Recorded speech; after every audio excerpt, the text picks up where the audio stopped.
yes, there are some new jobs that are coming up in the spaces of AI, virtual reality. So these are some new jobs that are coming up that may not have been there previously. The question then becomes, who is doing the training or conducting the training? How many specialists do we have? We also have the reality that there's going to be a collective joint effort that is required to spur growth in the formal sector and also particularly in the informal sector. To Perminus' point, you're right, we've seen a number of job losses during this COVID period. So the number of job opportunities have declined. However, this could present an opportunity for us to begin to start seeing how we could continue to connect some of the tech talent that we have in Kenya with some of the global opportunities that exist today. And so over to Nelly and Perminus, the next question is, what job types do you think will decline or have already begun to decline in number? What are some of the things that you're seeing? And then how can some of the young people begin to now start thinking about their careers differently so that they can be able to position themselves well for opportunities? Thank you so much, Agnes. So one of the things that we like to do as Moringa is we like to look at the future and then try and make sure that our curriculum is market aligned. And when you look at trends around what's happening in the world, you realize that a lot of the jobs that will be declining as we think about the fourth industrial revolution are ones that are, for lack of, it's not the best English word, but what you'd call it very routine, high volume tasks, right? What some people may call pattern, right? So to give a couple of examples, let's look at the innovations that are coming up, because these give you a sense of where the future is going. So for example, Amazon grocery stores, right, have debuted these smart carts where the cart is able to calculate how much someone owes, and with special lanes, people are able to check out without cashiers, right?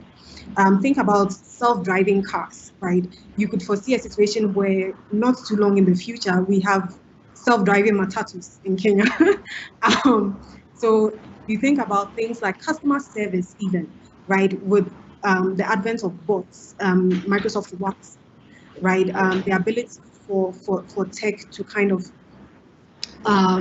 help with customer care, right? Because you have these kind of intelligence technology now, where you're talking to the tech, but you don't even realize that you're talking to the tech, right? Think about robotic waiters, for example, right? I think even now, when you look at some of the restaurants in Asia, for example, customers are able to select what they want based on how the restaurant is designed without the necessity of waiters coming in. So a lot of the jobs that will be in decline, think about jobs that are very pattern driven. So the step 1, step 2, step 3, collect the order, put the order in, bring the order to the table, bring the check, go pay for the check.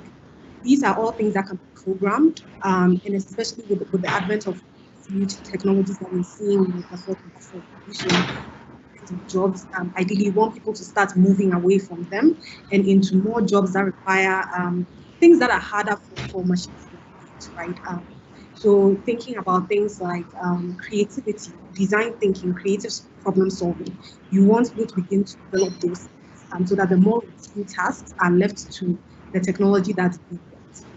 Technology is a great enabler, but also it has brought on its own challenges, and the jobs, as Nelly has mentioned, the jobs where you act just as a middle person without really adding much value, those are the jobs in decline. I'm looking back at corporate staffing.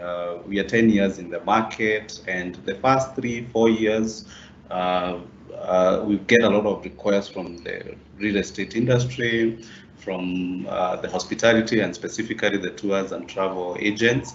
But nowadays, especially in the last 2 years, you don't find that happening. Case in point, if it's real estate, I'll just have to go online. I Google for a property in Kideleshwa or whatever. I look at the pricing. I look at the amenities, and if it's something that suits me, we organize for a tour on a Saturday.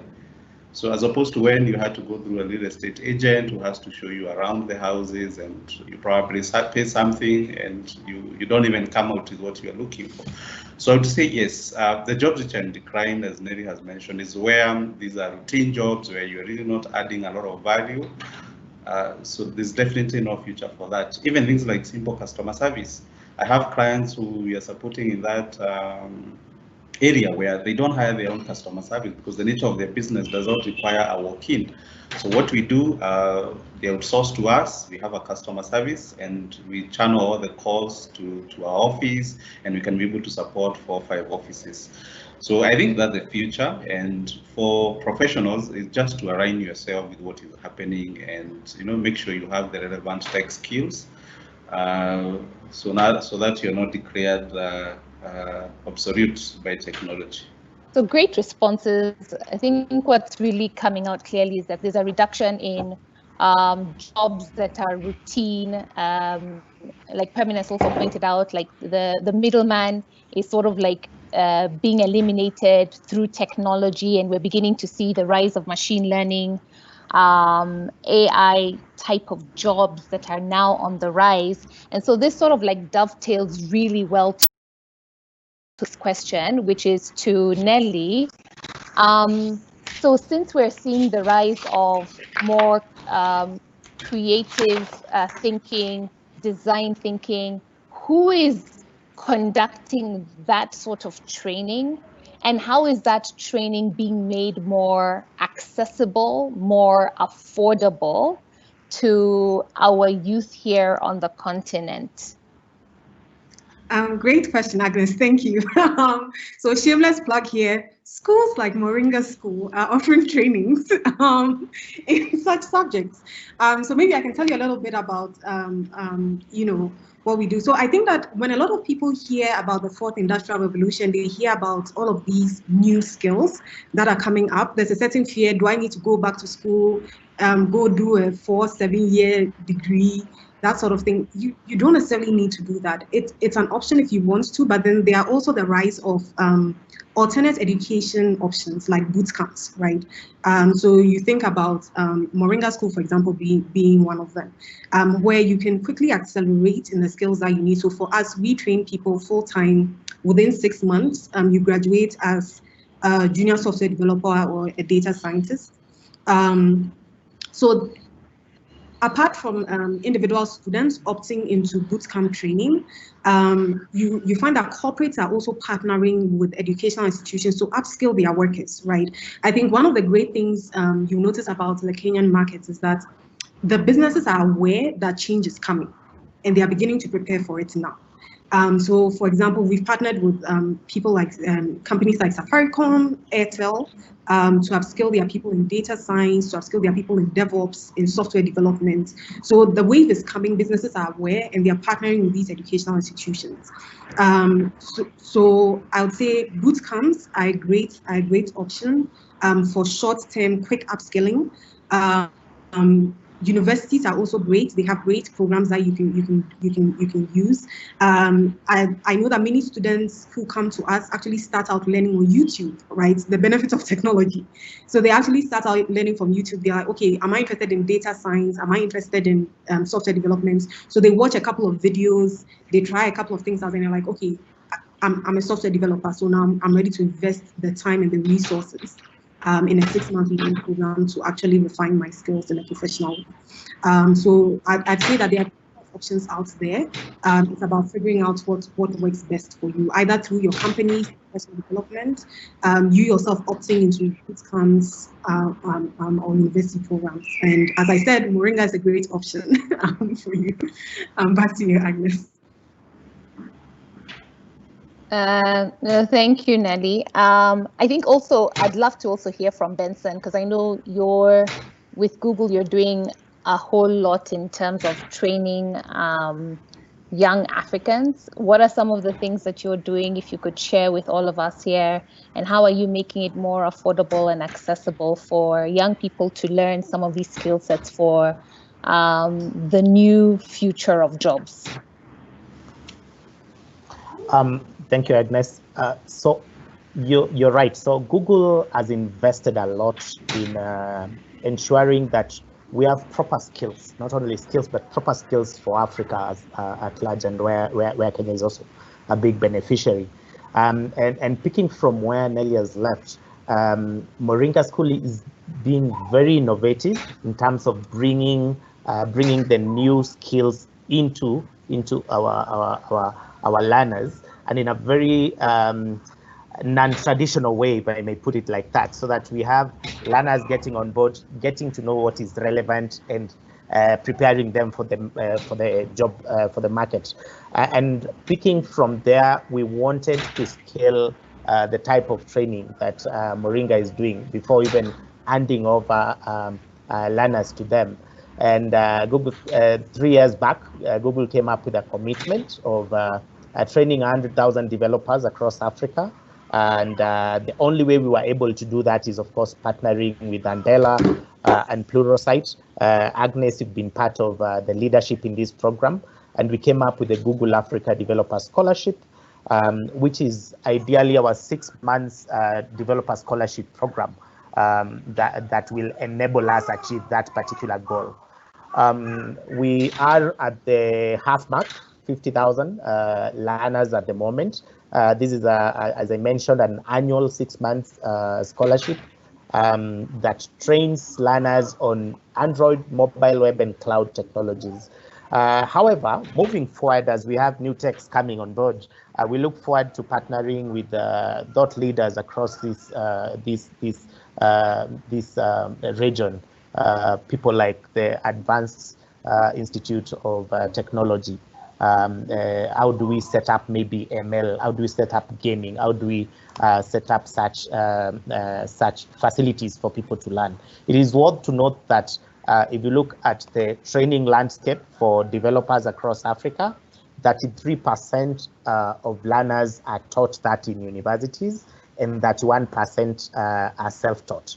And of course, now the rest will go to on-job learning and the rest of it. So this shows how impactful it is for us to have programs or innovative programs that we can partner as private sector, also inviting government and bringing relevant skills to learners so that they are able to be job ready and giving and making them, of course, globally competitive. So in terms of COVID, definitely there are some sectors which have been greatly affected. And the sectors I'm talking about is the hospitality, the education sector, and even the build environment. Here we're talking about the architectures and the engineers. There we are not seeing many opportunities, and I don't think the situation will change in the near future. Probably give it another 12 months. In terms of the industries which are doing well, I would say in a digital-based business, there's a lot of potential there. Agribusiness, I had mentioned about it, and I like what Kinoti said. Technology is really a great enabler. You find nowadays young people are venturing into agribusiness. Why? Because now there's availability of information. You can be able to know where to market your goods. You can be able to know the pricing because the middle person has been removed in a way. And that's why even if you go to Facebook, you'll see people posting, young people really being very proud of their work, you know. And that's not something which was there a decade ago. The other industry which is doing well is I would say the health and safety industry. It's a no-brainer considering where we are. In terms of really disruption, there's something I want to highlight in terms of the education sector. 5 years back, if you came for an interview and you had an online certificate, employers wouldn't really trust that. But we found now employers, maybe because of the high number of graduates and employers are not so sure of the skill set, now employers are more keen on the hands-on skills as opposed to just a mere certificate, as opposed to just showcasing that you have this qualification. So having hands-on practical skill, that's something really key. And that is why you are finding institutions like Google. I'm now advertising for Benson. There's a course, I don't know whether it's a course or a training that they offer, digital skills for Africa or something like that. And you'll find employers insisting on that. Yes, someone has gone through a 4-year course at the University of Nairobi, but still employers, you ask them, oh, have you undertaken this online course? Why? Because they trust that if you've gone through Google, you're basically familiar with the best practices in the industry. So that's something that I would really encourage for the ones who are listening, is that work on building your skills, practical hands-on skills. It really doesn't matter whether you get them through your traditional classroom setup, or it's through YouTube, or an online class that takes you 1 or 2 hours. Employers are really interested with the skills, the hands-on skills. However, also don't forget the aspect of the soft skills. Ultimately, like we said, yes, technology can only take us far. So skills like emotional intelligence, personal branding, think about leadership skills, very good communication skills, those will still come in handy. So the technical skills will open the doors for you. However, for the next level, whether it's a supervisory position, or even if you're thinking of being self-employed, the soft skills will really come in handy.